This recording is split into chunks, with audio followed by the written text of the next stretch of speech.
Good evening. Thank you everyone for being here for the Town of Pittsburgh Planning Board regular meeting for Monday, October 20th.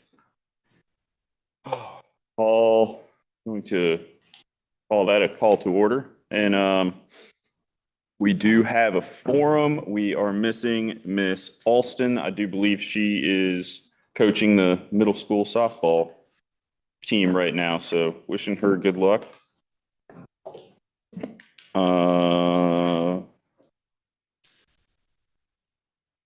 Has everyone had an opportunity to look over the agenda?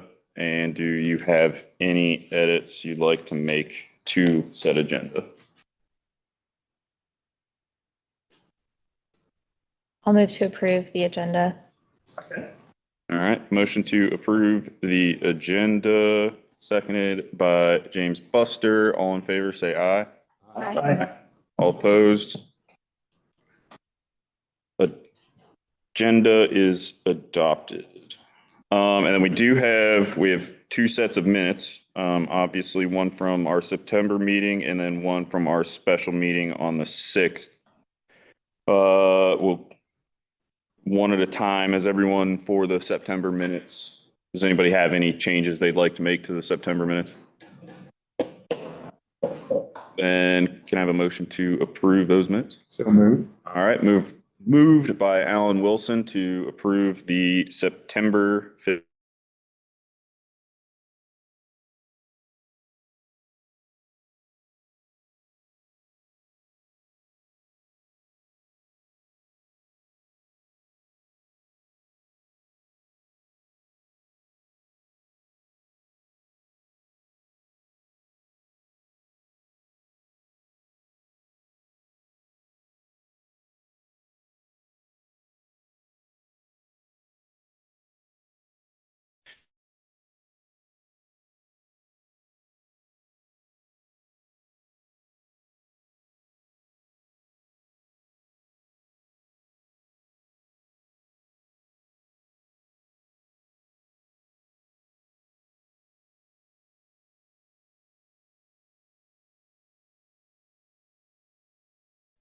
If you planned to sign up,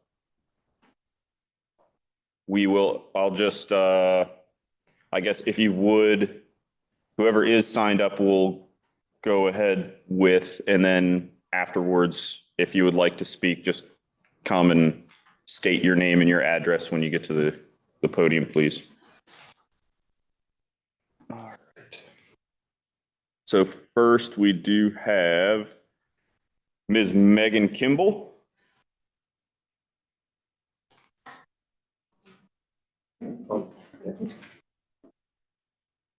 Sorry, and I did, if you would pause her time, please state your name and address at the start of your comments. There is a time limit of 3 minutes, which will be displayed on the screen. And in the interest of time and fairness, it is the board's policy not to respond directly to comments during this period. Staff will follow up as appropriate. Any speaker with handouts shall be given to the town clerk and will be distributed to the board at the conclusion of this meeting. Sorry, thank you. Good evening. My name is Megan Kimball, and I'm here with the Southern Environmental Law Center. I've already submitted some extensive written comments, which I printed out and handed up to the clerk. But I thought I would just make a few brief ones in case you didn't have a chance to read what I put together.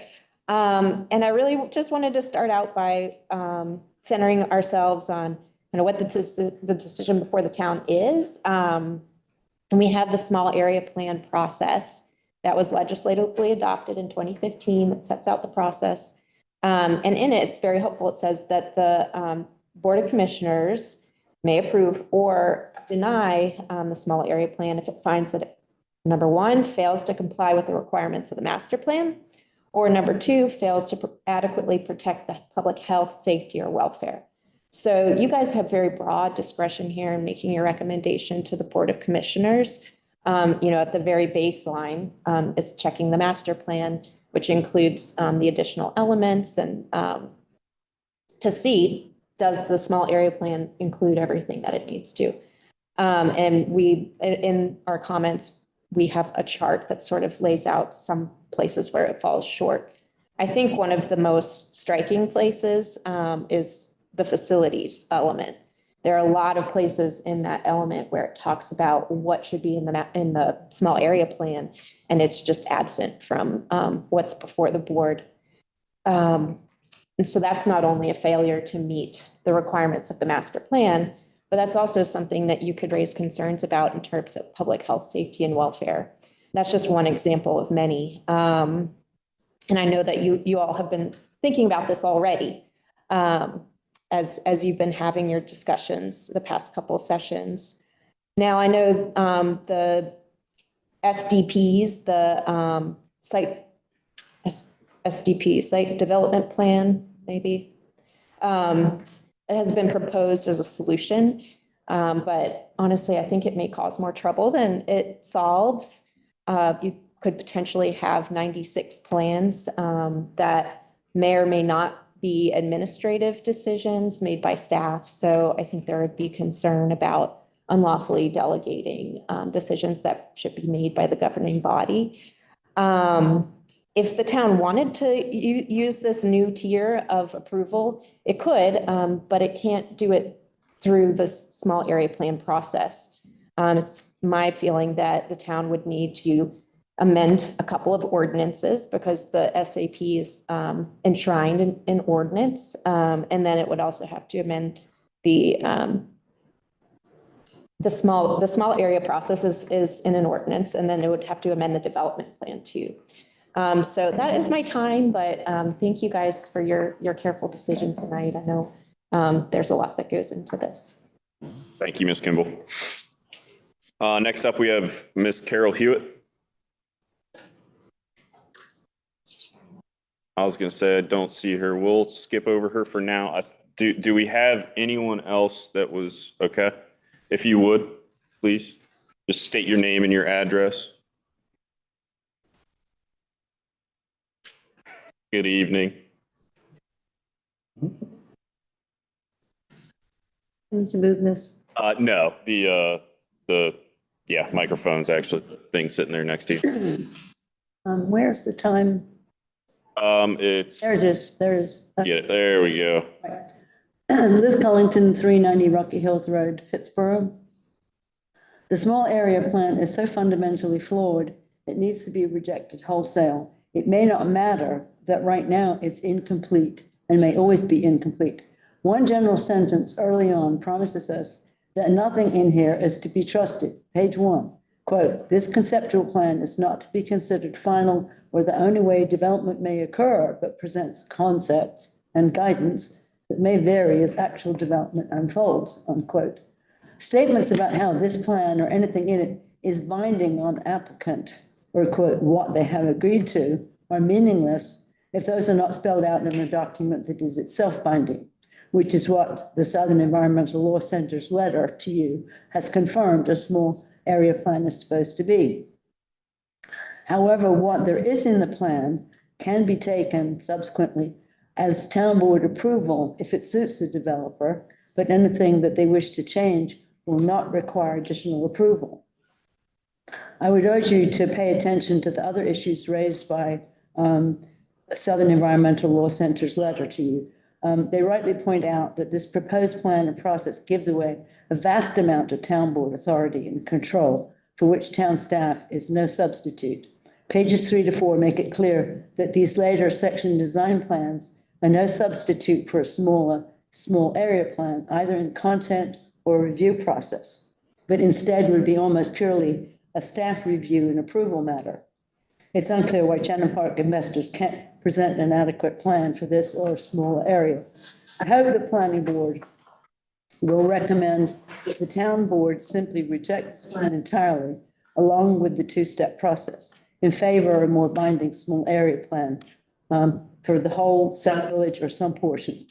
If you cannot achieve a majority to recommend denial, then some things may need attention now, especially if there are those that indicate what the developer does intend to do. For instance, the change in the balance between non-residential and housing, chapter 1, page 3, 50% of the acreage in 2 of the 3 non-residential sections converted to all housing. That's unacceptable. That should be reduced to 5%, which is adequate for apartments. Non-residential acreage needs to be set aside for later. And in addition, developed non-residential acreage could yield far higher property taxes and lower costs. Secondly, the only mixed-use section 4.2 need now only have 10% non-residential acreage. That's the same as all the residential sections. That ought to be a minimum of 40%. It should encourage more building upwards and walkability. Finally, there are conflicting references in Chapter 1 about the scope of the section design plans, either 6 per numbered planning section or that they can cover up to 6 numbered planning sections. That's a huge difference and could affect just what kind of detail would be presented. With so much deferred to that next. Thank you, Ms. Culling. It's unacceptable. It's not clear what they will be. Thank you. Thank you. All right, Ms. Carol Hewitt.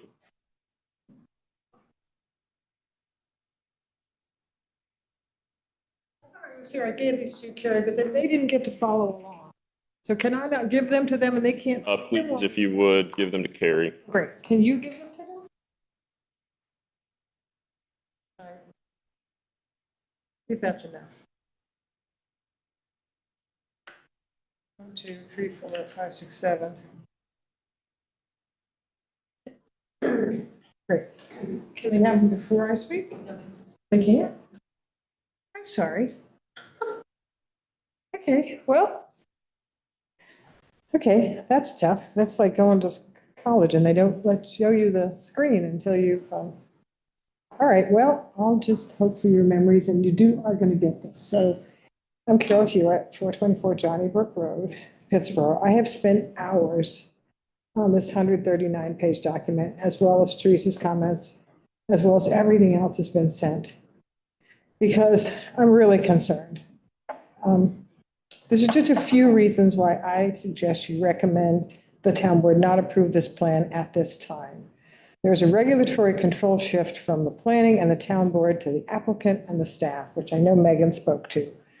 This is the last time this development will come before you, unless they change it. It will go to the town board only for approval of these new site design plans.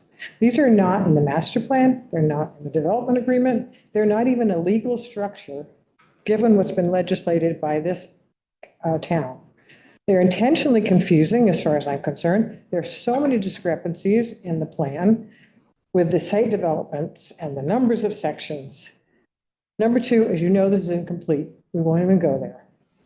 But there are 2 sentences I really find alarming. If you open your document up at some point to page 1, you're going to see under the conceptual plan, this conceptual plan is not considered final, not intended to be considered final, or the only way development can occur.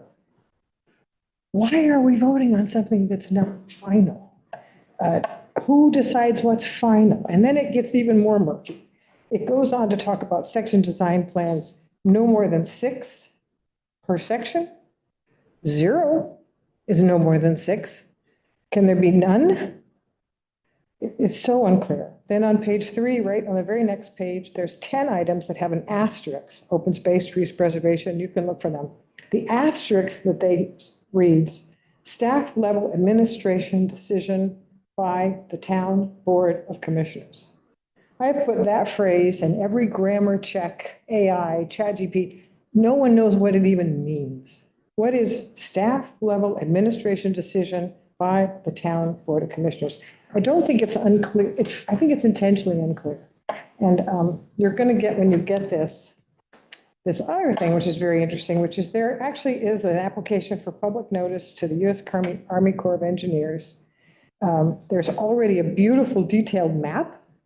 And I've given you, I've cut and pasted a screenshot of the purpose of this, whatever it's called. Anyway, it's all here. So what you want to be voting on is a legal small area plan as designated in the master plan and the development plan of this town, not a developer's invention with no legal precedent that puts the town at serious risk for legal challenges So be careful tonight. I will tell you that after public comment, when staff and others begin to speak, it just gets more and more confusing, and I don't think that's unintentional. So thank you very much. Thank you, Ms. Hewitt. Did I have anyone else that intended to sign up tonight that did not have the opportunity? Okay, we will move on then to our old business of the Chatham Park South Village Small Area Plan. Ms. Teresa, will you be presenting that for us?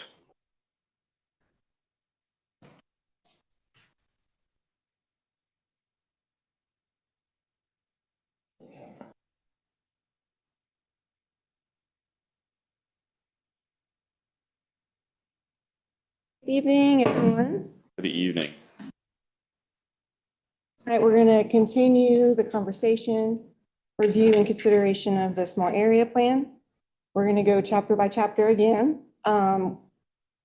The comments, questions that the planning board has made the past 2 months and the town board made at their last meeting last week have been included in the staff analysis. So there are responses to the majority of them, and the ones that we don't have responses to, I can explain what the next steps are for that.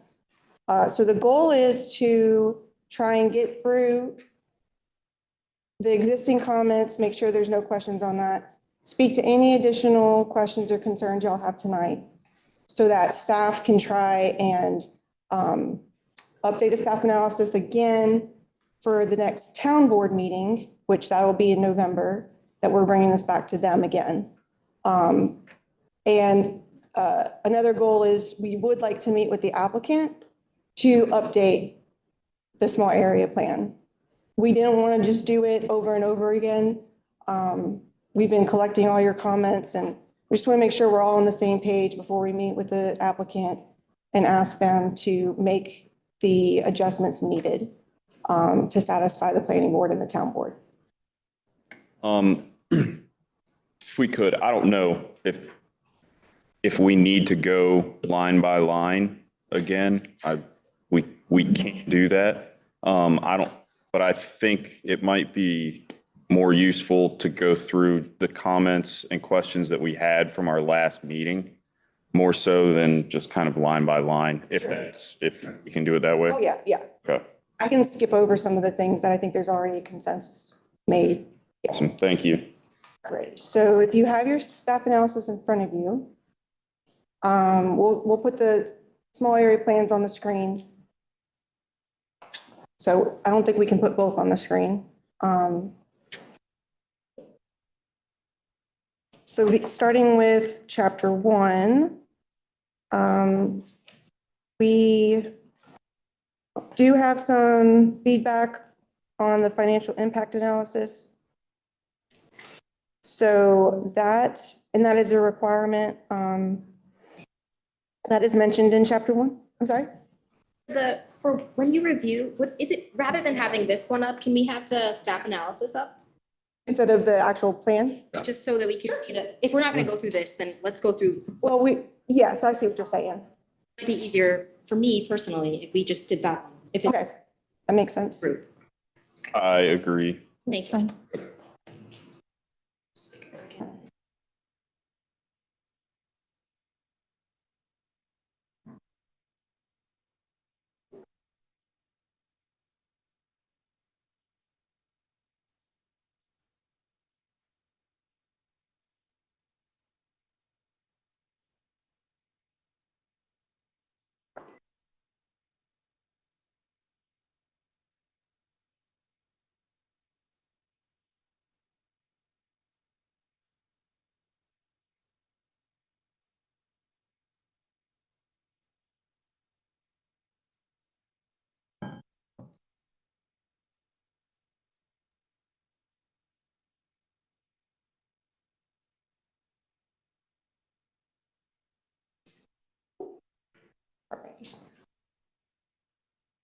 And we'll start with chapter 1. Well, the abbreviations, as staff stated it before, we are going to work on rewording that first chapter or the first paragraph regarding the purpose of the small area plan. If it is approved as it's presented. The parks comments in the abbreviation section that has been reviewed for final review by parks and given the green light that it's good, in the final document language. And there is a minor update that needs to be made on the affordable housing section and abbreviations as well. Chapter 1, so the financial impact analysis, staff has looked at what the tax revenue is for homes based on home sale or home prices, sale prices. And as of right now, the sale price in Chatham Park is over $200,000 beyond what the average home price is. So it meets our service demands today, and today's just a snapshot. So looking into the future, compared to average home sales versus Chatham Park, there's still an increase from what we can see, of at least $100,000. So staff is not concerned with being able to meet future service provisions needed based on what the development that occurs in Chatham Park, based on the tax revenue that's going to come from that. Okay, so just to make sure I understand, you're saying that your projection or the projection that was looked at by town finance director is saying that revenues will exceed expenses? For what the development brings, yes, sir. So as far as additional police and fire and electrical needs and everything, all that was considered in terms of additional expenses that would be incurred by the town as a result of that. So they're saying that that additional revenue will cover everything. Based on what we're looking at now, we don't have the crystal ball, of course, but from what we can surmise today, that is correct. And it's just staff related, town government related. That includes staff. So not electric, anything like that, like private infrastructure, anything that is going to be provided by the town as a service. Was the revenue that was showing for Tri-River, was that extracted from that analysis? Yes, sir. That's a completely different entity. I know, Town. that's why I wanted to make sure, Yeah. because it was on the original. Okay, no, that's not what we would look at. Okay. Teresa, what about county expenses, like additional schools, things like that? Was that also taken into consideration? That is provided by county taxes, which everybody pays. Okay. That's separate from town taxes. Is there where's the description of the analysis and stuff? With the numbers besides just saying like, yes, this would be, or is there that analysis available? I can ask to make sure that there's no other updates needed. Okay. That is the feedback that I've received so far on the internal review of the financial impact analysis. So if there's anything else that needs to be done, I'll double check. But overall, the review shows that it's adequate for future expenses needed.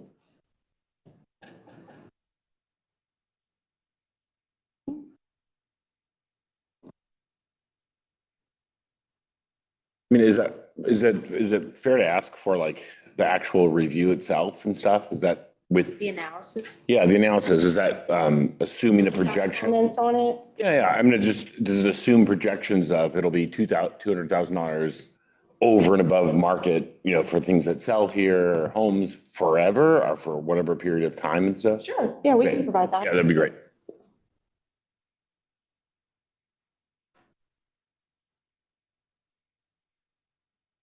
Ready?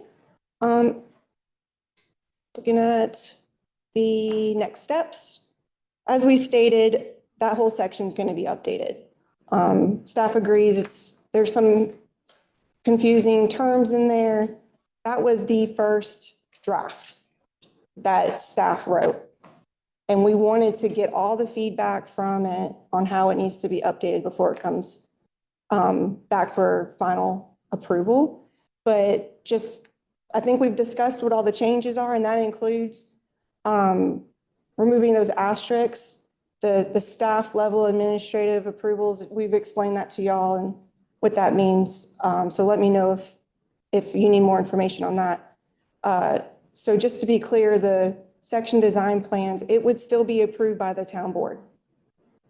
What we would be looking at for that review are the two things. Does it meet all of our applicable standards at that time, state law, local law, and any issues that come up regarding public health, safety, and welfare? Briefly, bullet the administrative review components of like what wouldn't require to come to the planning board. Everything would come to the planning board. Everything. So The entire plan would come to you. Do you have any idea where are we breaking down here? Because we're constantly hearing, obviously, public feels that's not the case. It's how it sounds on one end, and then from you, it says that it will come to the planning board and the town board. I just want to know where that breakdown is, because I don't think that anyone's, we can say it as much as we want to say it, but I want to make sure that if it's true, that we're showing where that is so that people can trust that. I think when that whole section is reformatted, it'll be a lot easier to understand. Okay. The way it was written was more of just like bullet points of information, and it's going to be reorganized so that it's very clear staff level review. And then again, we talked about there being a board liaison possibly on that. Planning board recommendation, town board approval. We're also going to remove that little asterisk that says staff level administrative decision. I think that's caused a lot of confusion as well. So where would public input be in that process? At the board meetings and public comment. Well, that would be one forum for it, but there's always. before. Anytime that we receive documentation, it becomes public. So even when we start meeting with the applicant and they submit a concept drawing to us, that is public record. But it wouldn't be a legislative decision on the boards, on the town board or the planning boards part. It would be administrative decision, right? The moving from the small area plan to the section design plans would become an administrative. So when you're looking at the standards, correct. When you're looking at safety, health, and general welfare, with that going to the town board, that is still a legislative decision, but it's not what you would see like with a rezoning or like a conditional rezoning. It's very specific. It's based on what are the absolute issues that have to be addressed. And it's not opening up the entitlements again that Chatham Park had received over the past several years, and we will clean up the language to explain that better. But the town couldn't just, ask to change the entire table of uses for a section, or say you can only do apartment complexes, you can't do single family detached. These are all entitlements that were received. The town cannot legally ask them to do something different than that. I mean, you could ask, but the answer would be no, and you cannot use that for a reason to deny. That's one reason that staff recommends going this route, so that it's clear for future boards. What are we looking at versus what are we not looking at? As of right now, it just says completely legislative. The plan has to be suitable to the town. Very, very broad. And it's caused a lot of confusion, I think, on what can we ask at this point. And the town attorneys here can explain more of the, entitlement process that's already been received and what we can require today versus what we can't require. Okay.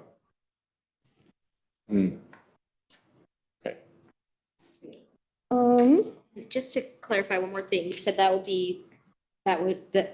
new section that clarifies and delineates with a chart would be available once the actual small area plan gets given to the town board, is that correct?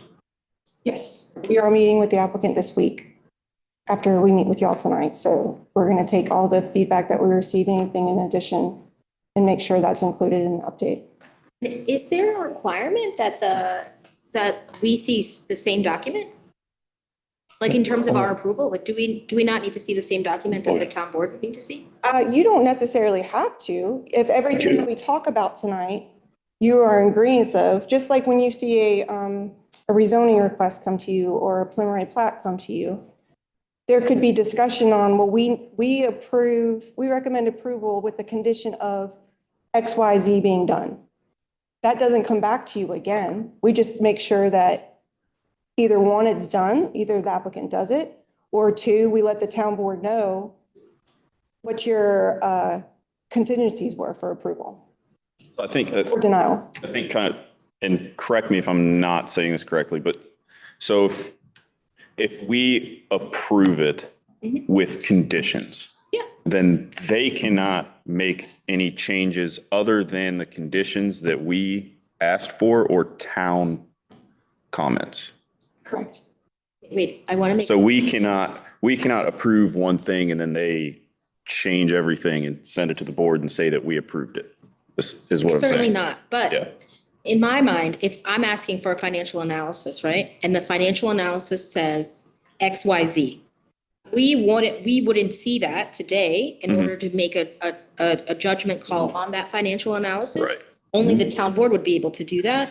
And they would vote on that. And so that's why I'm saying, is it possible, or how is it that we are going to, how are we going to weigh in on a recommendation if we don't even see what, yes, we could recommend that a financial analysis be included, but the financial analysis could say whatever it wants to say, right? Theoretically, and then the town board would have to vote on that, give it, and then also have the evidence that we approved it already.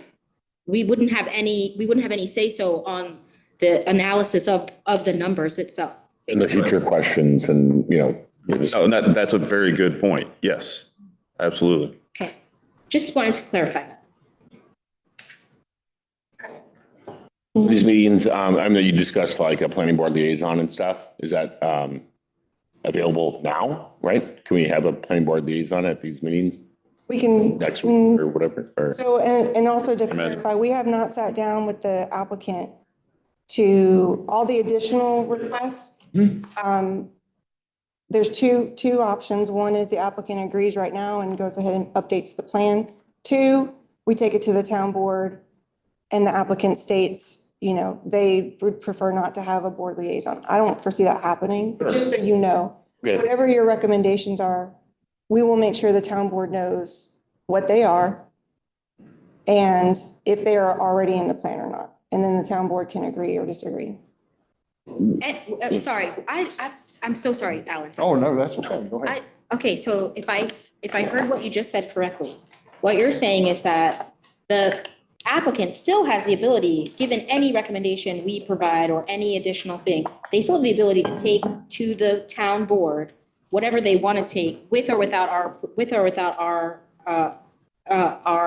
expressed wishes in terms of making changes to the document. Correct. I mean, that's just like with any application you see. Depending on what it is, staff might recommend denial unless X, Y, Z is done. And of course, the planning board can recommend denial unless X, Y, and Z is done. So, and then the town board would take that into consideration when they make their decision.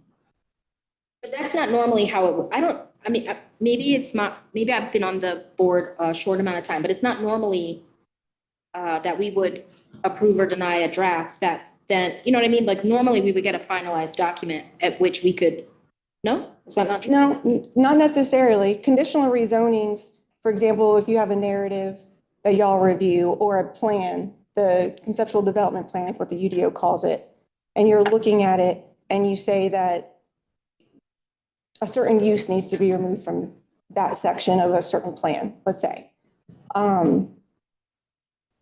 Staff would make sure that's either done.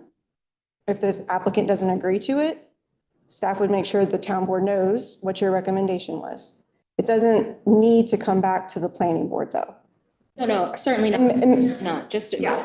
Now, if there are certain situations where it's ongoing conversation still, I think it makes sense when something smaller is updated each time, but especially, The town board would be made aware. So when we approve something, we have a consistency statement. So it's very clear what we approved, whether we added conditions or we approved it as is. So if anything changes, the town board would be made aware that that was not specifically the document that we. Similarly, if we say no, I think that the practice now is to ask whoever voted in against it for why you voted against it, and that will be made aware as well. Thank you. yes, of course. Right, so to clarify that some of the planning board questions, the language that's in the small area plan supersedes additional documents. So the way that staff interpreted that is the development agreement or other documents don't necessarily have to be updated because it's superseded by the small area plan. So whatever the South Village requires in the small area, for the small area plan, they have to do. So just to make sure everybody understands that it does supersede. Okay. And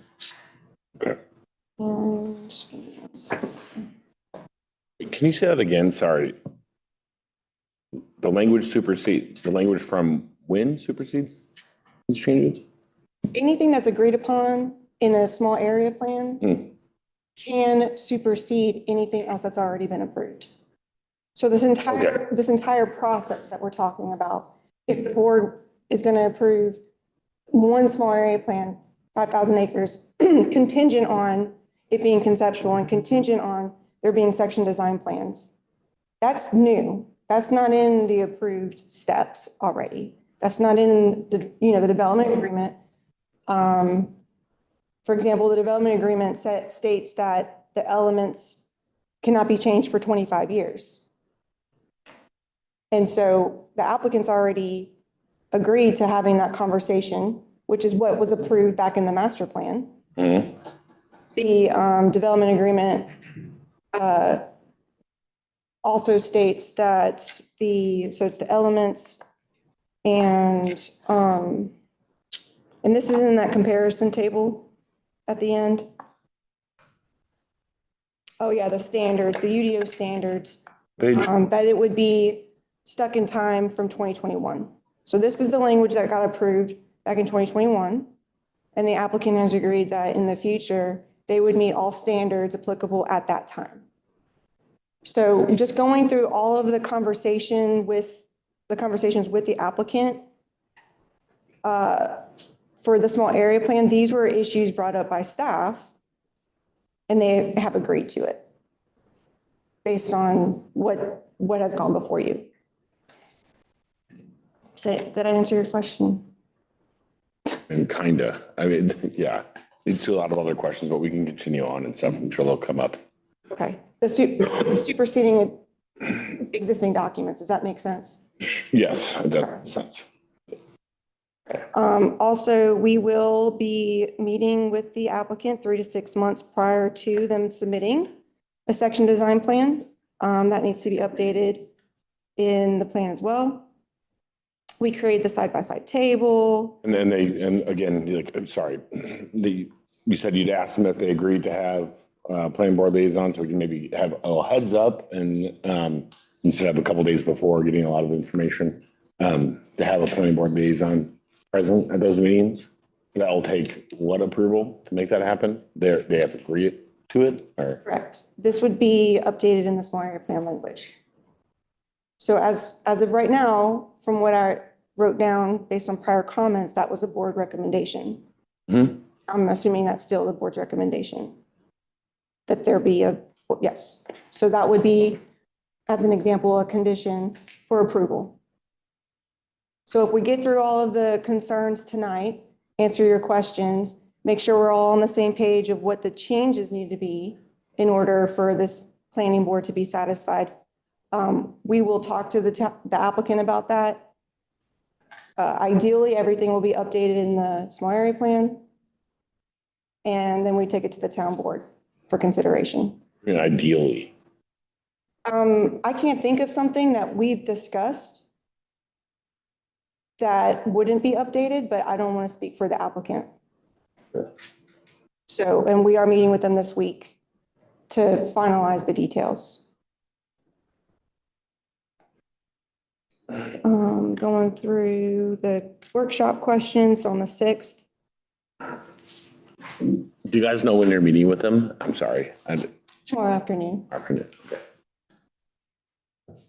We discussed what conceptual means. It's binding on the applicant, not on the town.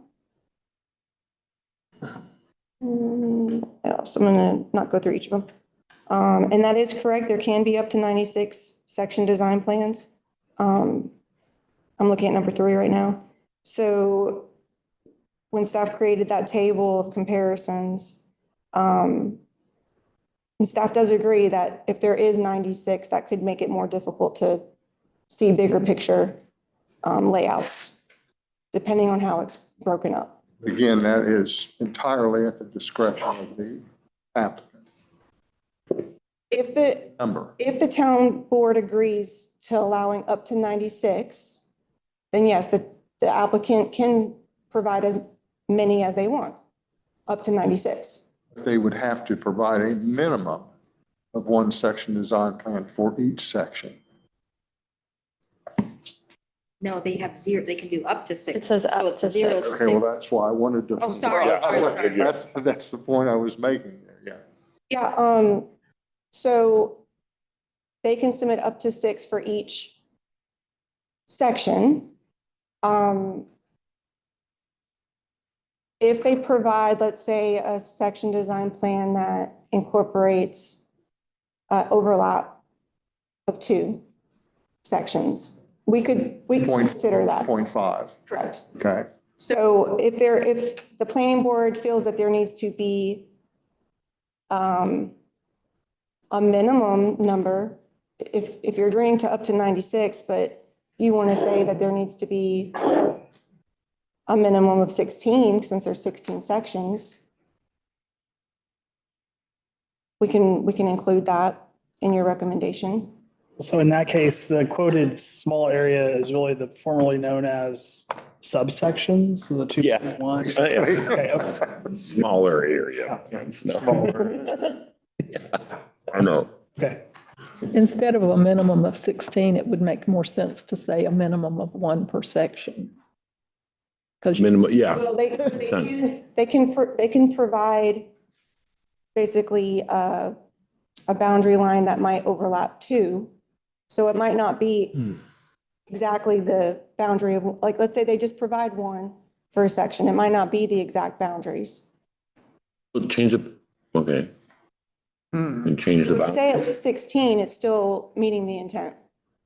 No, but I think that there's a difference though, like Yeah. 1 per section. Okay. could do 16 for one section and 0 for the other 15. Yeah, We don't want to do that. right. Great, okay, so minimum of 1 per. She's writing it down. Is that agreeable with everybody? I think so. Okay. Got it. All right, so we discussed the public, how the public would be involved. As I stated, everything is public record. So just like a preliminary plat, we have community members come in, sit down and go over those with us as well. And we listen to their concerns. And we work with the applicant. I don't foresee that being an issue moving forward with section design plans as well. But just to make sure, you know, we're all on the same page with the type of approval. If it's like a preliminary plat, you're looking at what the standards are. And then in addition, with the section design plans, you're looking at public health, safety, and welfare. So you just want to keep that in mind when you receive public comment. That it needs to be specific to those issues. We will add a definition of development, and that would be the same definition we use in the UDO and in the statutes. The elements can be updated based on the information that's already approved. That's after 25 years? So that's what's currently agreed on. That's the first time I heard that. Maybe I That's in missed. the development agreement. Yeah, Which we didn't talk about the development agreement because that's already been approved. But if you look at the section design plan, we talked about like Language. annually to review elements. I mean, that's because the applicant agreed to it. okay. But they can't be changed? What was the language in the development agreement? They can't be changed for 25 years. Correct. How would they meet? Why would they agree to meet to just to entertain? Is it- With the language that we're proposing for these section design plans, and it being specific to general health, safety, and welfare. We also can't ask Teresa to speculate for the applicant. If we can keep things to the document. I understand. Yeah. I get your question. Perhaps ask them tomorrow. Just Yeah, speculate for the app. just ask them tomorrow. Right, Okay. there's a difference in asking an update to an element based on staff's concerns that we've seen, like in a site plan review, versus saying, we want you to do the, we want you to build SCMs to meet the 100-year storm event. That's not something that is required by law, and it's not something that we could hold up an approval for, Okay.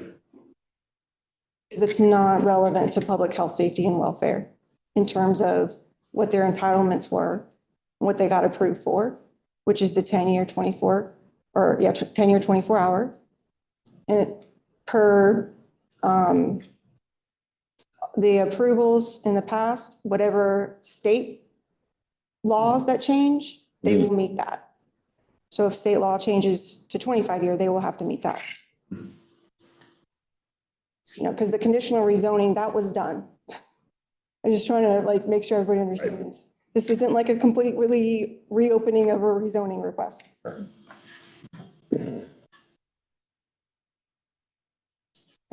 Any additional concerns based on what you have thought of between now and last time for chapter 1?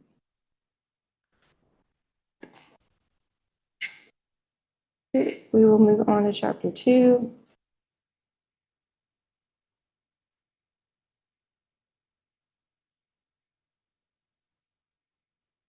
And you can go to the next page.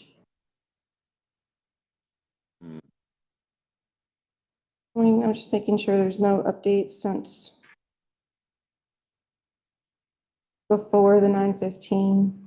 Okay, so 9:15 comments. We're asked to make the section lines clear. 10:6 questions and concerns. There's a typo in the table that will be fixed. And we will ask the applicant, jobs, but I think I explained last time that that's not really something that they would be able to accurately answer. We also asked about timeline and stuff too, though, like,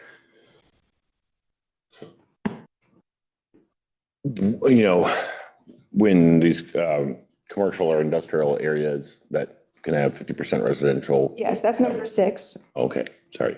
I'll wait. Yeah, so that would be a question that we're going to ask as well. And let's see. 4.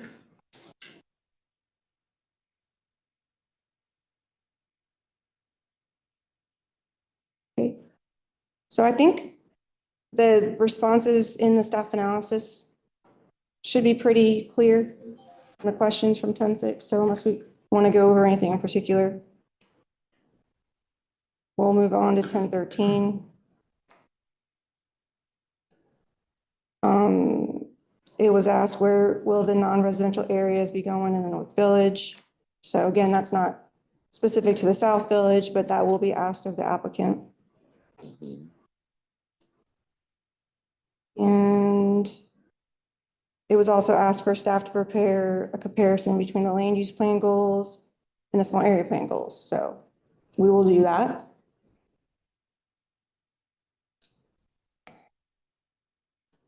And what's the applicant's plans for solar fields? We will ask that as well. Any additional questions or concerns? Chapter 2. Moving on to transportation.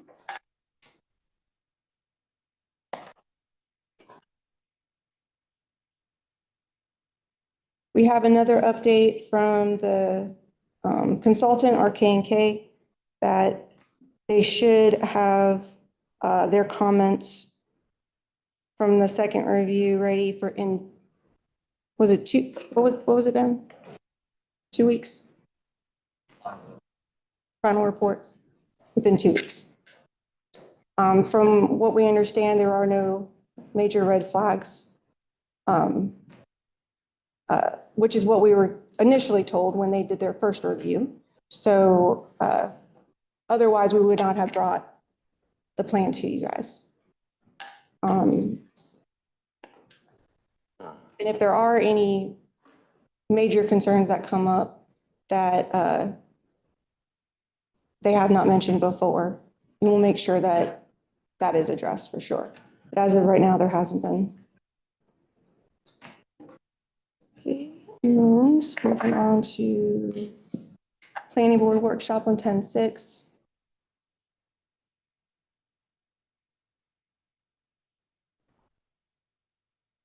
Okay.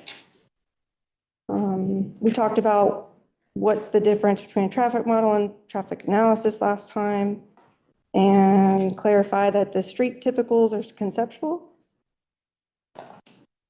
We also talked about Bill Thomas Road, and the town board asked if there's a way that Bill Thomas Road, the new part of it, can stay on Chatham Park property. And staff is looking at that as well from a logistical standpoint versus tying into the existing road.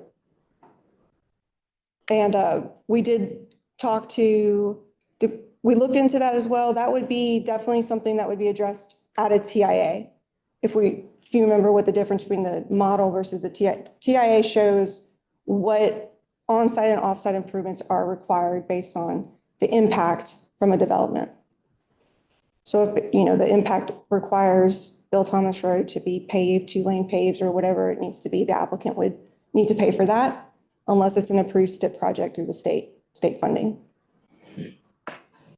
Because that is an NCDOT road, has NCDOT reviewed any plans for that and had any comments on They that? they won't receive those reviews until the TIA is ready. Okay, that makes That would be in the future. Okay, But yes, they would. understood. And it would actually be their final decision because it is a DOT road. But, Right. Town staff and DOT always discuss any type of transportation issue and recommendation in town. I was just curious if it was something they had already seen and brought up any issues on their end with, but Oh, on the small area plan?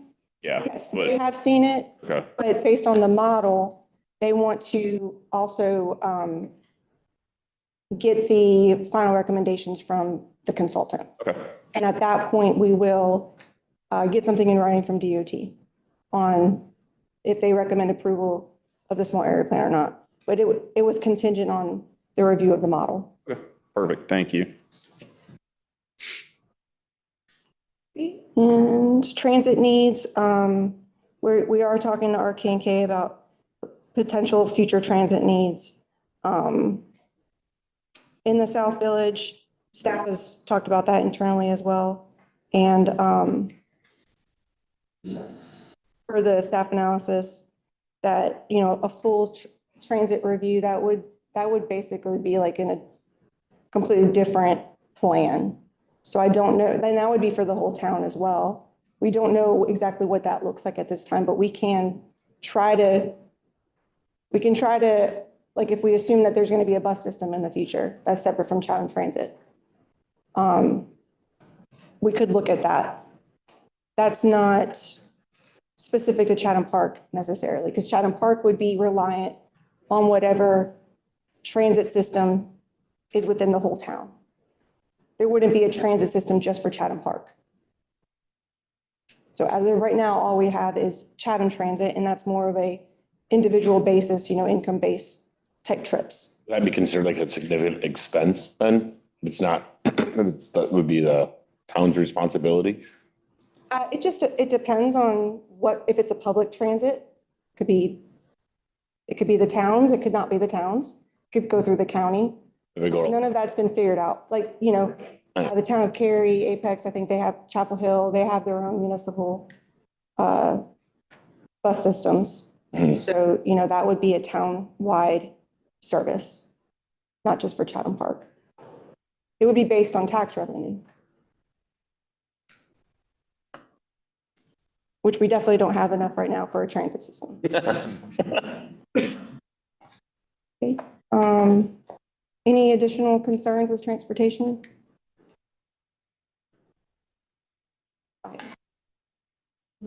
Or utilities?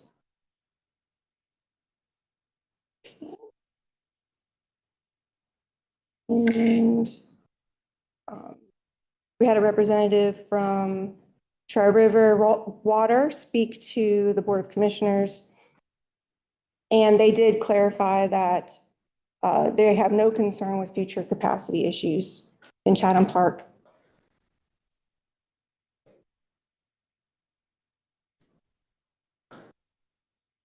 And we all are still waiting for the final approval of the master utilities plans reviews, which Tri-River did consult that out as well. Again, we have not heard of any sort of major concerns. So if there are any, then we would have to address that, of course. As of right now, though, that doesn't seem to be the case.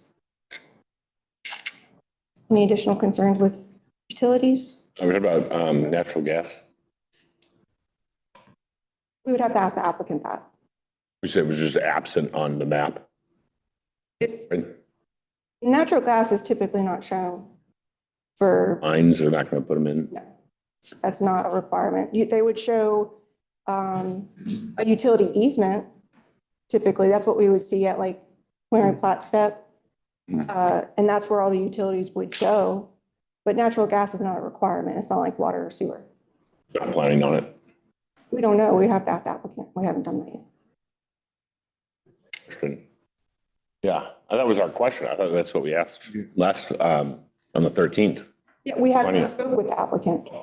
tomorrow. Yeah, okay. But any questions regarding concerns with the small area plan specifically?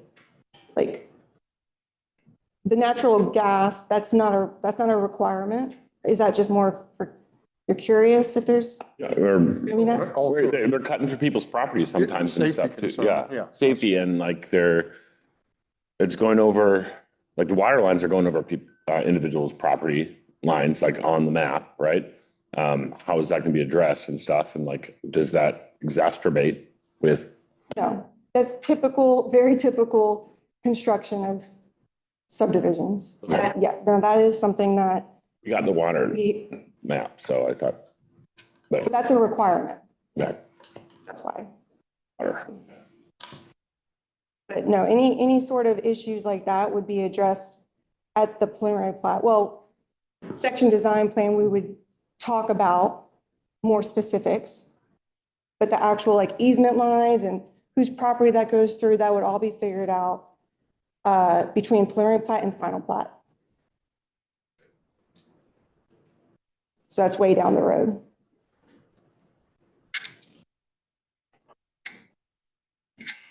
And we'll talk about parks next.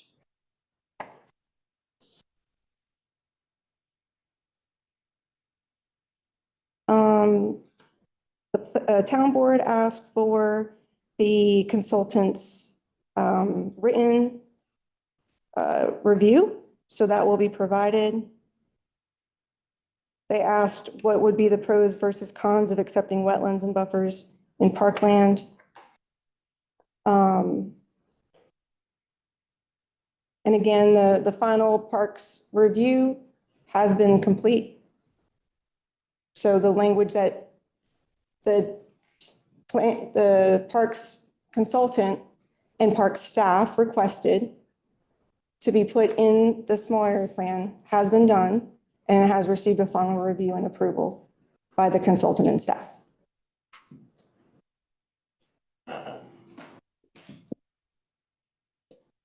Any questions on parks?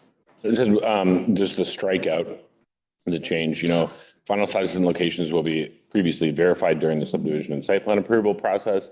And now it's determined by the town of Pittsburgh prior to section design plan approval and stuff. So we get to determine where the parks are.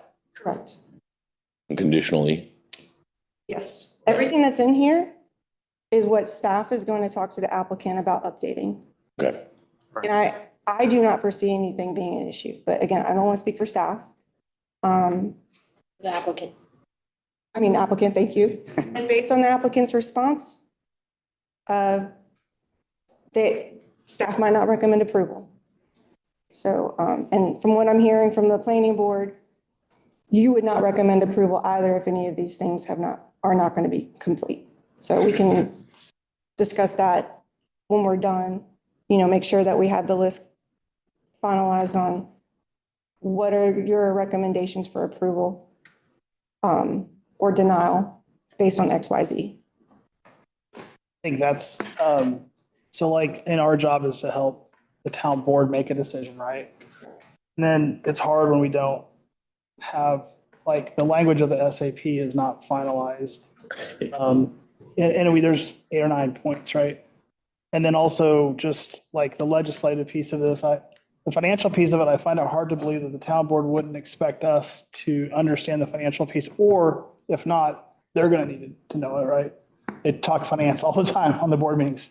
So they're going to want to see something there. I also think we should get ahead of any method to have the town board, at least, if not the planning board, to have an option to call legislative review of an SDP, because I don't think that's responsible.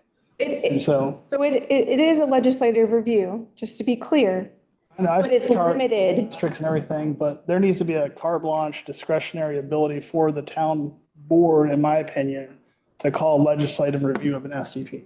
And that is what it. Okay, Yes. I go on record as stating that. But it would just be Health, like. welfare, and. Welfare.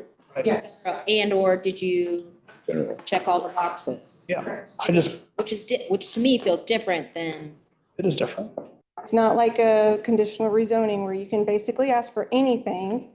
And so long as the applicant agrees, then you approve. That's already been done.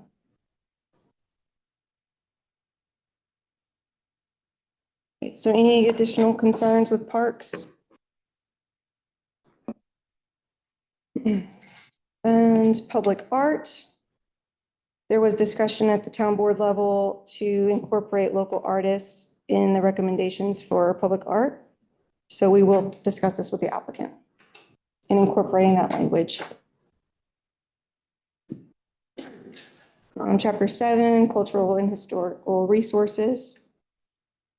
There was discussion regarding road naming approvals. So staff is looking into that.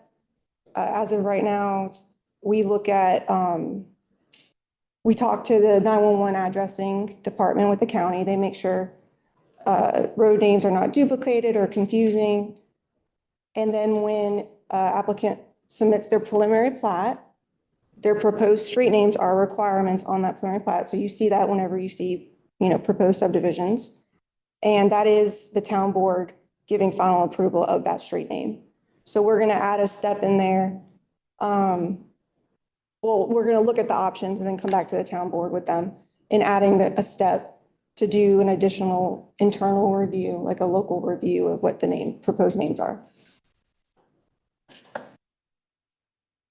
I think it just, in my experience, that even sounds like a step above what other municipalities are already doing. So, thank you. I've never even heard of it.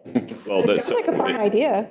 I'm sure there's jurisdictions that do it, and we can look that I up. think in my experience, that's typically how it goes, is it goes to E911 at the county, as long as it's not a duplicate or sounds like another name, or but there's other requirements, obviously, they have as well, but they approve it, and essentially the municipality says, well, their approval's good. And you kind of stick names where you want to stick them, and, well, Correct. So, yeah, we're going to look into that and propose some language. And then regarding chapter 8 phasing, all the required plans have been submitted for, again, these are not 100% accurate. We don't know, this is what they're supposed to provide, is like what your future phasing plans are, and which they showed how many dwelling units per section and things like that, that they propose, that they plan on happening. And we will ensure that this is done for each section design plan. There was a request at the town board level that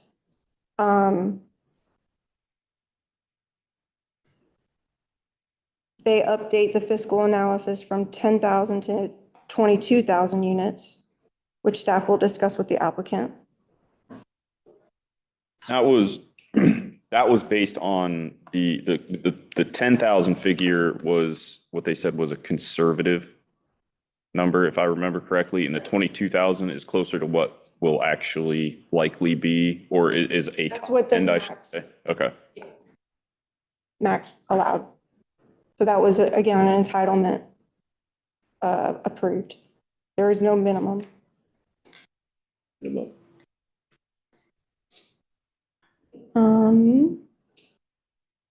And all right. Chapter 9, public facilities.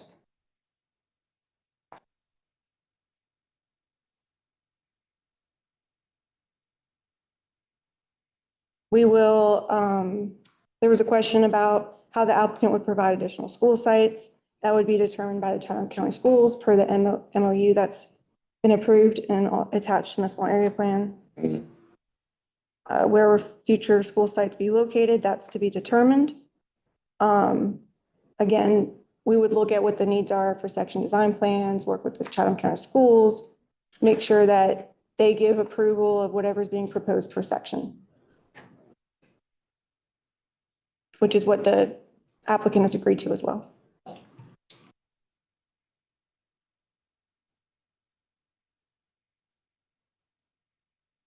And that any future transit plans that we have at the time, 10 years from now, we might have one. It will be clear that the applicant has to follow any sort of future plans that we have in that applicable section design plan.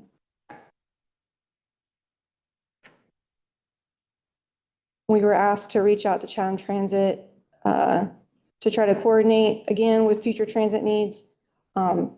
We have done that, and the staff has reached out as well. And as of right now, there are none other than what's already in place.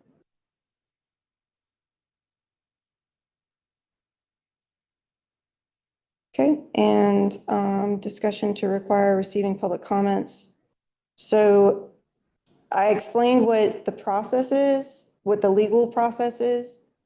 If you would recommend anything in addition, if you would like to do an official 2-week comment input, just like we're doing with the section or small area plan, we can put that in there. We would just, of course, as staff, have to explain to the planning board and town board at that time what the legal parameters are, of course. But we can add that, or at least request the applicant to add it as a step, that we just receive public comments for 2 weeks. Now, those public comments would come in through email or through a website that's, All of the above. And we also put a questionnaire on the website and Facebook, and I'm getting a ton of responses. So we'll make sure they all go to the town board per the requirement.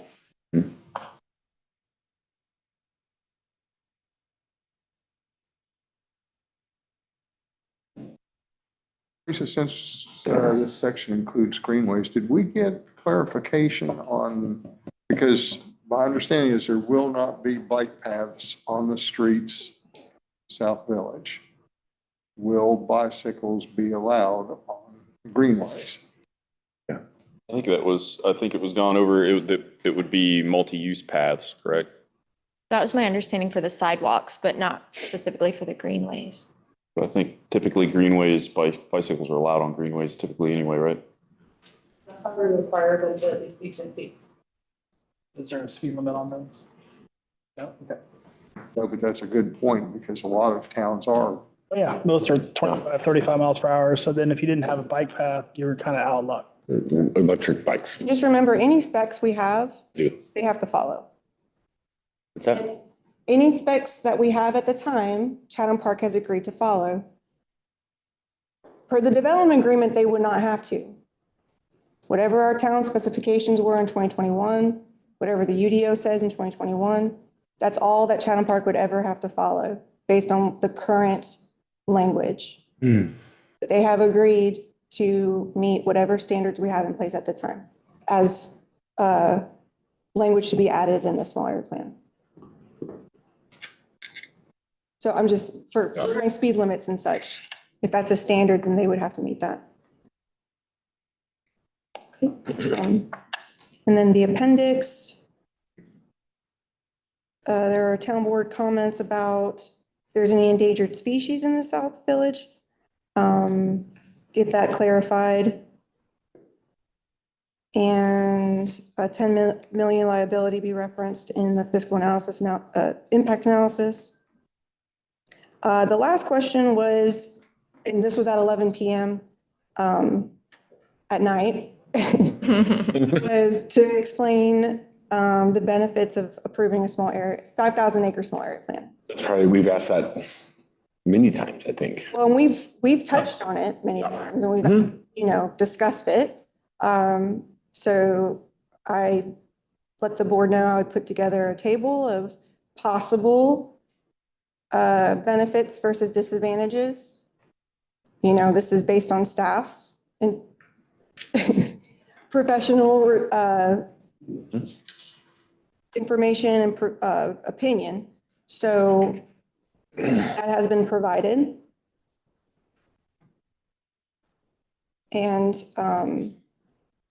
if y'all have any questions about it, I think we could be here a very long time if we went over every single part of it, but. Thanks for doing that. I went through Yeah. this. Yeah.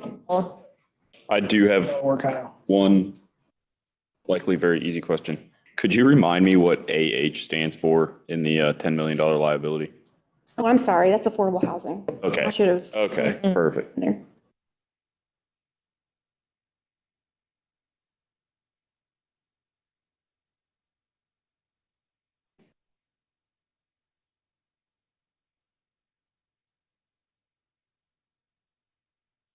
So, as staff, we provide you all the information to help you make an informed decision.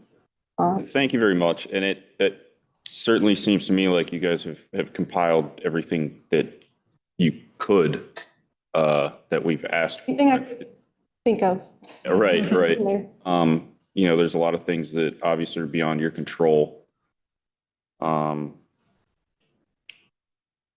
I hate to, obviously I don't want to beat you up about those, but, if anyone has any further questions, get those out now, or conditions they would like to see added to a possible approval, or we got to discuss this. Mhm. I think it's really hard, for me, I think it's really hard to have, I mean, there's been a ton of work answering a lot of our questions and stuff, and there's a lot of like, it will be provided or information that's not complete yet. And it's hard to just to understand how to vote on something that is not final. I mean, it's kind of, I don't know how to do that. And I know that, yep. 99% of what needs to be updated is the next steps language. So I'd rather wait for that, right? Wait for things to be complete, wait for information for us to digest and understand and be presented to us before voting on it and saying, well, someone else will be able to see it, or I can see it after I voted on it. It just wouldn't be. I guess my question is then if we don't vote on it tonight, when will our opportunity be to vote on it? You don't get one. So we, That's kind of just that's goes what to I the was board, looking yeah. for. as of right Yes. now, we have all of your recommendations Mhm. that you would like to see updated in the small area plan. Or from what I can gather, you would recommend denial. So this will be either taken to the town board in an official motion, Okay. or I Or it's- relay yeah. them just the information verbally. But this is going to the town board in November. Okay. So, you know, if, Then I guess, so then we will not see it again on our agenda.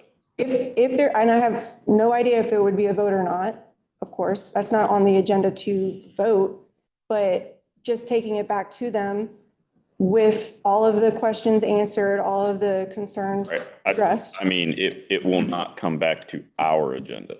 Well, I was trying to explain, like, if they agree to consider it, either for approval or denial, then it would not come back to you. Okay. Sorry, I was a little long-winded. Just, no. I was getting to it. I don't think I understood the agreeing to see it for approval or denial rather than just an information item, essentially. I don't know. I really all I'm getting at is where our opportunity for input ends. Is kind of Whenever I'm the getting. town board Yeah. approves it, Okay. recognize it. So if Sure, everyone. we voted to deny a recommendation and the board denied it, then some other plan would come back to us in the future, I assume. And then we could do this all over again. Mhm. Is this the new board or the existing board or a new board? New board would not be in place yet Okay. next month. Okay, yeah, that's right, yeah. Wow.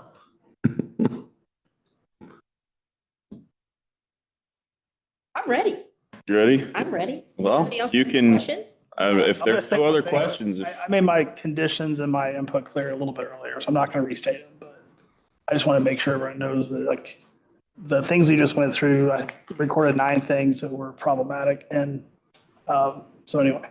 Can we reiterate the conditions that we're talking about? The big one is, I think, I'm trying to put myself in the town board shoes Yeah. and saying, I would want to see financials. Mhm. I would want to see some way to have a discretionary legislative approval process that doesn't have to be the norm or the standard operating procedure, but would give some method for the town, if needed, to call for legislative review, maybe just the town board, maybe both the planning board and the town board. And that is what it states. Yeah, but like a carte blanche version, not a abbreviated version with asterisks, right? No, those are the requirements that have to be in the small area plan. That's completely different than the legislative decision on public health, safety, and welfare.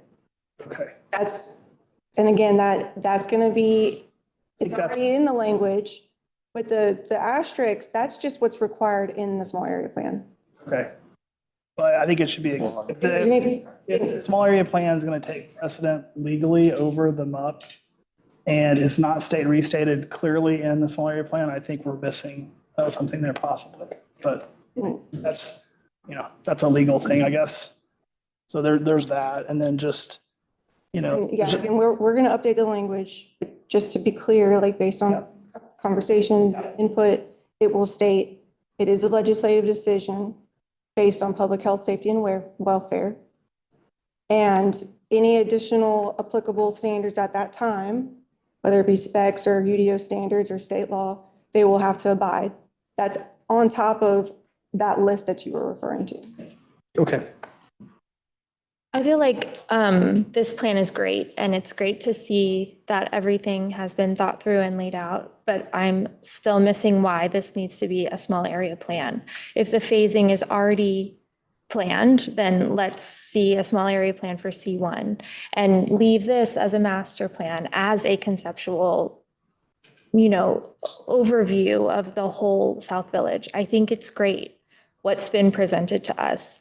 But I'm struggling to see why we need to abandon the small area plan legislative process. And you don't have to. Yeah, And that's what if you want to bring that Kinda table back up. like Caitlin. place where I'm at right now. Right. Um, So the table, it goes over everything. yeah, I've So read not just the conceptual, that's the first row. It talks about conceptual or not conceptual. Mhm. Then there's all the other items that staff has worked with the applicant that would be agreed upon with this 5,000 acre small area plan that otherwise would not be. So that does include no language to update elements. It does include specs and UDO standards based on 2021 requirements for 25 years. So, and I can go through them if you like. I just want to make sure everybody understands. Yeah, I do see the benefits of this, Yeah. but I feel like there's a lot of loose threads. And we can talk about that for sure, and staff's not, We're like here tonight to vote. It just feels if there's anything in addition that you have concerns with beyond what we can go through in this table, we can, I think I recognize and appreciate all the hard work that you put into this, Teresa. But I do think that there, even based on my understanding, my limited understanding of what was decided in 2015 and 2021, all the different pieces, it feels like there is a movement away from allowing for following the regular process in terms of public input. And I understand people can send emails, but I used to work in a congressman's office. I know exactly what happens with those emails. I'll just be frank, right? But if you have to hold people accountable based on their votes, for real, their actual votes, and actually decide whether or not I want you to represent me or not based on your actual votes, I think it's a different accountability system than just collecting emails from people or collecting public comment. And I recognize that this is a way to move this forward. And I'm happy Chatham Park is here. There's some great people that live in Chatham Park and that are residents there. And I don't want to do anything it's not my intention at all to do anything to stop progress from happening in the town of Pittsburgh. But I do think that the movement from small area plan approval to conceptual design plan to, all these different pieces to ultimately get to a yes or no vote based on safety, general public all that, safety, remove some of the power of the legislative branch that we have voted in this town. And so I really, to me, I think the public has spoken, and we're supposed to be representing what the public has asked us to do. And I like what you said about loose threads. There's so many loose threads that have not been answered. And I feel I'm not sure that I would feel comfortable, walking into Food Lion tomorrow and having voted on this, given all the loose ends, the loose threads, and some of the outstanding questions that still exist. I just don't feel comfortable with that because it feels like a way to avoid the public accountability that comes with the legislative voting on small area plans. And then the time frame as well. I'm very uncomfortable with the idea that what Christina Piard said today in 2025 will have effects on people, you know, down the road without providing some additional legislative input where people are accountable to the voters of the town of Pittsburgh. And so it's not about, please add, you know, one more paragraph here and all that. For me, it's not about that at this point. It's about what are the residents of this town what have they asked us to do? And I'm not ready to cede all of my power, in a sense, to a document that is not complete and that does not have the financial analysis and some of the other pieces, even the consultants with the water, you know, all the different consulting firms that have been asked to help us make a good decision. It's like we're ceding all of that now, today, and I'm personally not ready to do that. Okay. Just to clarify, regarding, I was taking comments or writing notes when you were making those comments. So public input and board input is fourth row down. So we are going to talk to the applicant about adding that required 2-week comment review period, which is exactly what's required for small area plans, so nothing would change. And we are also talking about having a board liaison, and that's not even a requirement right now for small area plans. Regarding the comment, this is more just for informational purposes, but the planning board in general, you're a technical advisory board. So yes, you do listen to public concerns, but you also look at what are the actual specific issues that need to be addressed, because you're not a political board. Understood. You know, so that, just keep that in mind too. You know, if you're looking at a rezoning and it's a contentious rezoning, you could have a room full of, you know, 100 upset people that don't want it. The intent of the planning board is to look beyond it being a political type of decision. Yeah, and I'm not suggesting that it would only be, right? I'm just saying that given the loose threads we've talked about, given. Oh, yes, and I have that as well. Some of that that's where I sort of say, I don't know about this. I understand. And I think, you know, and I, like I said, again, I reiterate again, I know that you have put a lot of time and effort into this plan. And I also don't want it to even give the impression that I'm sort of anti-development or anything like that. That's not it at all. It's more that I don't think it would do like I wouldn't be able to, again, face anybody in Food Lion tomorrow or tonight if I go there and say, you know. Again, that's the hard part about being on this board, is sometimes you make tough decisions and you're not the most popular person. I just want to make sure, because I know there's a lot of new board members. If it was. I understand. And just wanted, you know, explain the difference between a planning board and a town board. I totally understand. Yeah. Okay. I think what's being said is there needs to be balance.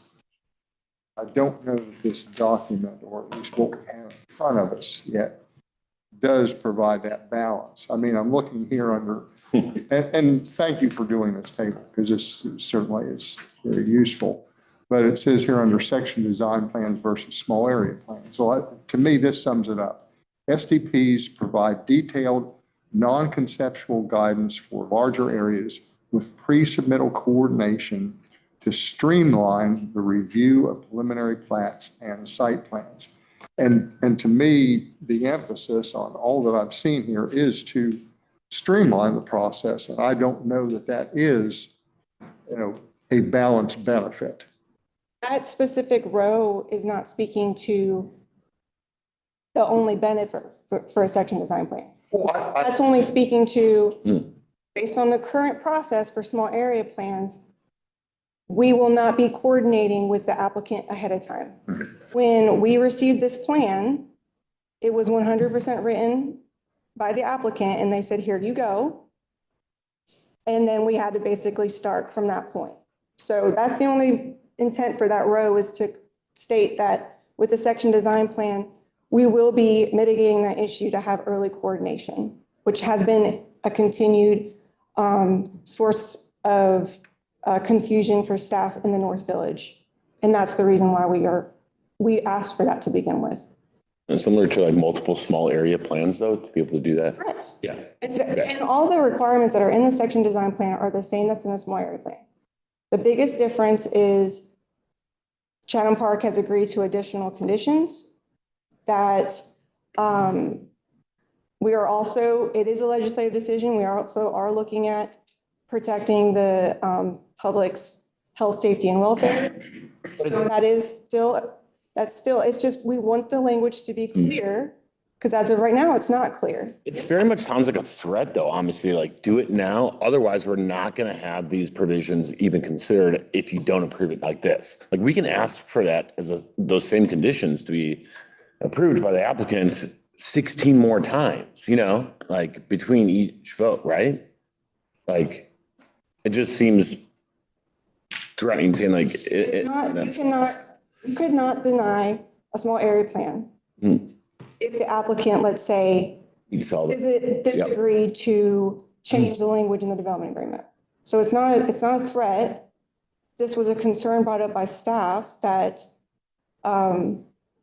we see the benefit of being able to update the elements and go through that process of working with y'all, and which we do have a good relationship. And like I've stated in the past, we've had plenty of workshops where we've talked about issues that has both parties agreed that we do need to update the elements. So, and then meeting future standards, that was brought up by staff. So it's not a threat, because again, you cannot deny it. I mean, you could not. Yeah. If they said no, that can't be a reason for you to deny. Right. So it's definitely not a threat.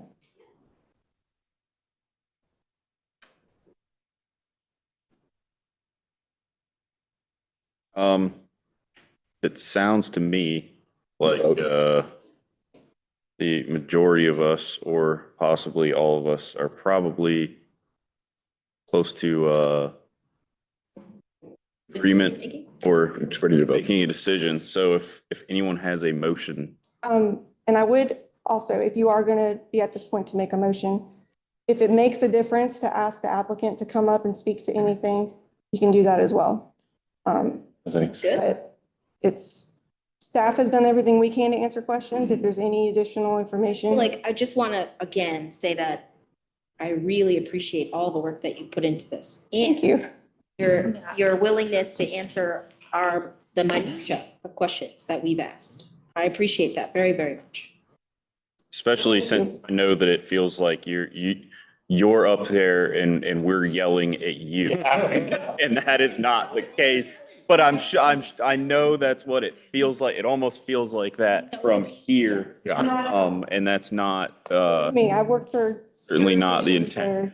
So Nicest ever. thank you for taking. My point too, like if whatever happens, if this goes on to the town board, then town board approves it, gets everything they need, and it's all good, wonderful, right? It's just that right now, tonight, for me, no vote. I think I think it would be prudent to ask the applicant if they wish, to, address all the items that we talked about. And if they wish not to, then that's their decision as well.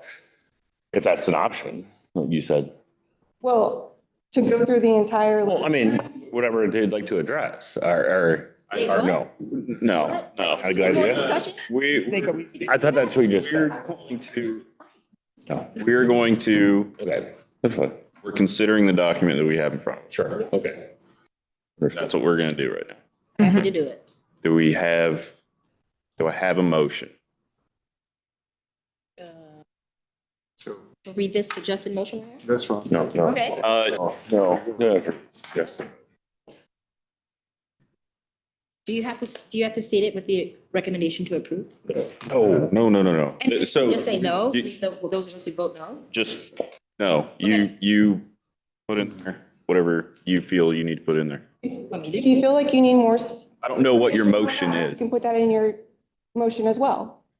I wrote down financial analysis, final approval by consultants, I heard you say that. So if these are the things that you would like to see in order to be able to make a vote, we'll make sure that that's done and brought back to you next time. We want to be able to vote on it though, right? If you decide, you don't have to vote tonight. But if you do. But the town board is gonna vote, right? When is the Yes. I town think board this- meeting? yeah. November. They're voting whether. No, we're not saying the town board's going to vote. We're saying this is going. Go to that. Correct. Yeah. Yep. So make a motion to recommend that the town board does not approve the South Village Small Area Plan? That we do. We do. That we do. Is that what you said? We do I'm not. confused So here. I would make a motion to recommend the denial of the South Village Small Area Plan as currently presented. I have a motion on the floor to recommend disapproval of the South Village Small Area Plan as presented. Do I have a second? Second. Who got there first? Give it to Connie. Connie McAdams seconded. All in favor, say aye. Aye. All opposed, say aye. Motion passes unanimously. Great, thank you. Thanks for the kind comments. I get paid for this and y'all don't. So thank you to you for all the time you spent on this. Thank you so much. Or I'm gonna use the rest of it for the next item. I was gonna say, do I need to make a motion for a 5-minute recess? Can I get a- Okay, we're gonna go into recess we'll come back at 7:45. Yeah, no, they.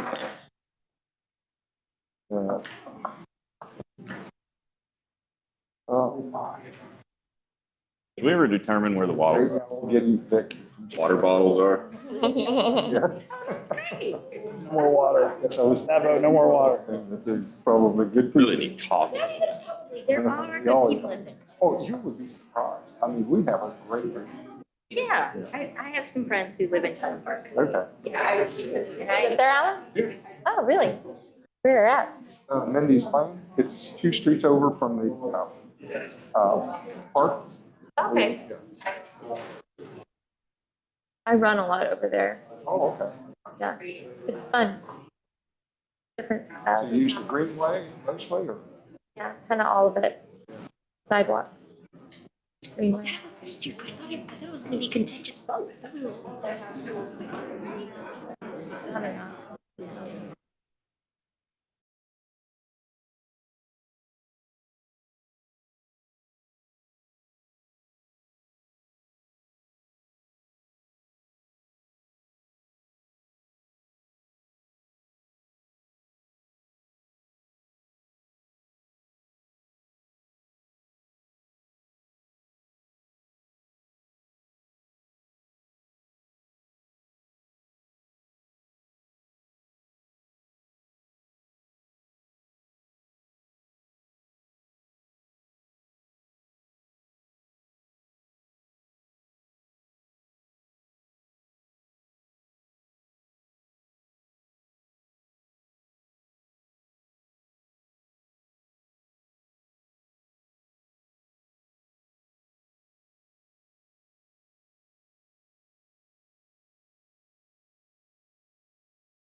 Come on. Did I freak you out? All right. You just not voting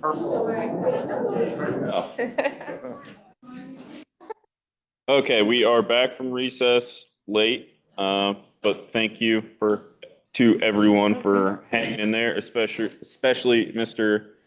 Randy Cahoon Tingle, who I appreciate so much. He is going to present our new business item, the PB 25-456, 627 West Street, Park Avenue grooming rezoning. Yeah, everybody take a deep breath. This is nothing like the last feast. This is very, very simple in the most simple possible way. So a legislative request has been filed by Charlotte Kepler petitioning a map amendment for rezoning parcel, it's 8021 from its current classification, which is R10 high density residential, to C2 highway business. What y'all should remember about this is that about a year ago, we did one on 902, so quite similar. This particular parcel is located directly beside the Seventh-day Adventist Church.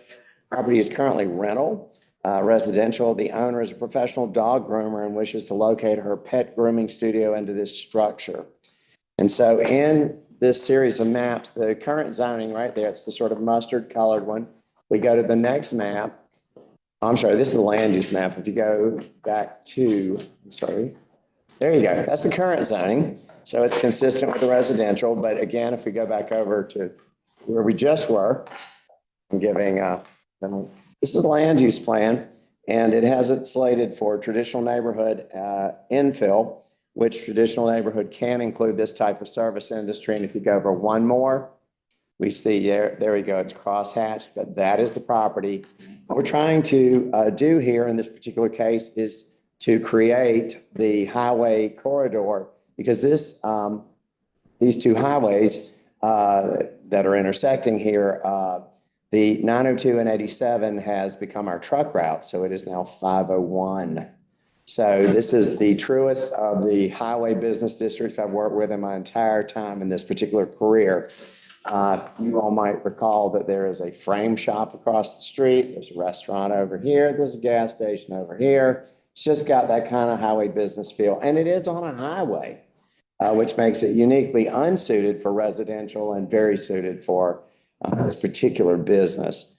Staff did go over with the petitioner a great number of considerations, such as the fact they're going to need a paved parking lot, handicap parking spaces, and the house is going to have to be modified to become more of a business. But this one's pretty much a slam dunk in this particular direction in my particular point of view. But I would love to hear questions, as long as none of them have to do with the small area plan.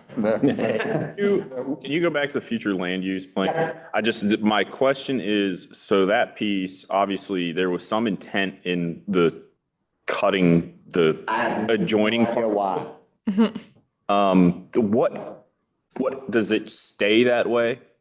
Oh, yeah. Well, basically, yes, it does. Because in this particular case, this is a neighborhood infill kind of, T&D kind of thing, traditional neighborhood. That lot will stay. Well, basically, I think it doesn't change the land use map in this case. Now, when we go to amend the land use map in a year or so, or as soon as we possibly can, tonight would be not a great time, but any other time in the world would be marvelous.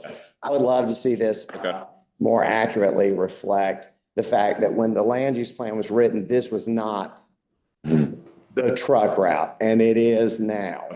So it may have been a quiet neighborhood before, but quiet is not what you have on truck routes. And of course, the truck route was moved to reduce the congestion down, which I'm telling you something you all know. But this is actually on 64, not on. It's 64 and what had been the intersection of 902, 87, and 64. But it's on the 64 side. Yes. Yes, ma'am. Did you say there was going to be paved parking? Because this says. Yes, they're going to actually, we have since talked to them, they're going to pave their parking lot. I would also just say we're looking at a reason, the intent should not be considered. When we talked about the converting to the business, we want to make it super clear, this doesn't go back to being a house later, because you'd have a funky parking lot in your backyard. What are the neighboring properties currently? As I said, there's a frame shop to the north. There's a gas station also to the north. The one beside them, I'm not sure what the use is. I didn't look at it very closely from the way here, but this is like a whole corner that actually mirrors the highway business aspect. Yeah. Al's Diner is on the corner. Yeah. My question, I guess, was just like that neighboring property. I have absolutely no idea. That'd be a great question. One side is church. Residential. One side is The church is, side is Other a side. business because you've got a sign out. Yeah, oh yeah, it's The business, okay. sort of, I give up. I saw it on the way over here. It was like one blur for 1 second while I was on the phone going, God, you shouldn't text, ride, and talk at the same time. Even if you are talking into the phone. Okay. Yeah, but we did go down and thoroughly inspect it. They came to us probably, I'm going to tell you, it was the earliest possible part of the spring. And we're about to have Thanksgiving in about a month. So long drawn out process, but I'm super happy to be here. So, Yes, sir. my only issue, Yes, sir. which is safety on that highway. Because sir. we're going to have Reeves Farm coming in there, which is going to put more traffic, not less traffic on there. The driveway is somewhat obscured or it's not very visible from 64 East. Because you've got the church on one side, you've got the lawn that comes up at a hill and sort of blocks and then there's shrubbery all along the one side of the driveway. The So, intent is to have people drive in and do all the things you would do that make you not, in other words, nobody's backing into the highway. You're going to have to turn around inside the site and go out. okay, but there's no plans to widen that driveway. I do not know. That would be a construction question. And this is a rezoning. Oh, I understand that, It's but, not. but the rezoning, again, with I understand. safety and welfare I is, understand what you're saying, but also the intent, because we're not going to get any sort of intent in writing. So we don't want to use. right, but I just want on the record, that should be a consideration for the applicant. When you start thinking about most businesses, most driveways for businesses are two-way, and that just naturally makes them 22 feet. This one is, Unless you want to hit somebody head on. But most of us who are a little safety-minded tend to believe that. So we actually sat down and in much the same way as we're doing right this minute, we took apart I don't want to talk to you about construction. I want to talk to you about zoning. That's what we're doing. They're also relocating a business from Holly Springs to here. So this is actually this is using the highway business district to move a business to a business district. great, as long as my daughter doesn't suffer, they're not one of their. She also a dog groomer? She also a dog groomer? Yeah. Okay, I'm sorry to hear that. But, yeah. I think there's enough dogs to go around. Oh, yeah. So Randy, what is a high-end dog grooming facility? Oh, this is a boutique. This is a boutique. I'm only sorry they're not here to tell you about it. It's a boutique. Bark Avenue. I'm sorry? Bark Avenue, fancy. Yeah, well, I guess they didn't want to call themselves 627 West, but that would have been cool too. Depends on how, if it becomes super high class, they'll probably change to just sort of that. 902. But, James, you look like you've got a question. I was going to make a motion. Okay. Oh, I can't wait to hear it. I'll shut up if that's what we're doing. Thank you so much. I'd like to move to recommend approval of PB 25-456 as presented. Second. All right, we got a motion by James Buster to recommend approval of PB 254456 as presented, seconded by Christina Piard. Any further discussion? Hearing none, all in favor, please say aye. Aye. All opposed, say aye. Motion passes unanimously. All right, we will move on then to planning department updates. Not a whole lot to Mr. say tonight, other than I'm very happy this is all moving down the road. And certainly next month, we'll be bringing in some additional new projects. Okay. So Look forward to it. super excited. Awesome. Thank you, Mr. Randy. Board comment period. Does anybody have anything they'd like to say? I just like that, well, she's left. I was going to, thank Megan from the Southern Environmental Law Center. Yeah, for all the work that she did, all the public input we've got on this, it's been fantastic. And the board for their questions as well. Even though half of them were mine, so sorry. Thank you for your. 40% No. came from down there, but no, just kidding. And again, can't say enough about our staff. I try to as much as possible. Thank you guys. You're obviously a very dedicated group, and we as town members benefit from your efforts. So very much appreciate it. I told Jenna that I would mention the downtown Pittsburgh public properties survey.